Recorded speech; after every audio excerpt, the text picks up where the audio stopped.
तो सफलता का मापदंड क्या है? सच्ची सफलता इस एहसास से माफ़ी जाती है कि आप जितने जानते हैं कि आप सही काम सही ढंग से पूरा किया और अपने लक्ष्य को प्राप्त किया।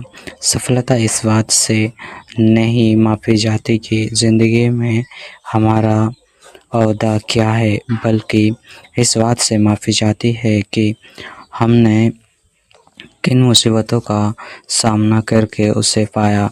ज़िंदगी में सफलता इस बात से नहीं मापी जाती कि दूसरों के मुकाबले में हम कैसा कर रहे हैं, बल्कि हमारी सफलता तो इस बात पर निर्भर करती है कि हम अपनी क्षमताओं की तुलना में क्या कर रहे हैं। सफल व्यक्ति खुद से ही मुकाबला करते हैं और वे अपने ही काम में सुधार लाकर अपने ही रिकॉर्ड तोड़ते हैं और लगातार तरक्की करते रहते हैं।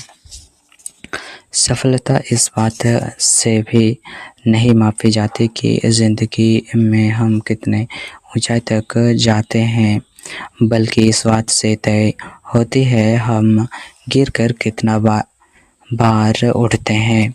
गिरकर बार बार उठने की शक्ति ही सफलता का रास्ता है और हर सफलता की कहानी एक बड़ी असफलता की कहानी भी है। असफलता ही सफलता का रास्ता दिखाती है और टाइम वॉटसन सीनियर ने कहा था कि अगर आप सफल होना चाहते हैं तो असफलता की दर दोगुनी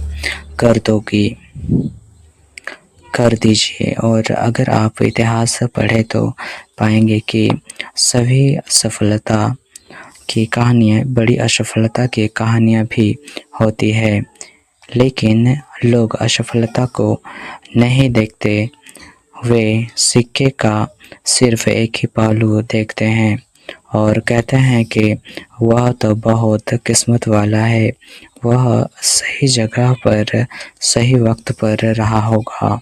मैं आपको एक आदमी की ज़िंदगी की कहानी सुनाना चाहूँगा। यह आदमी 21 साल की उम्र में व्यापार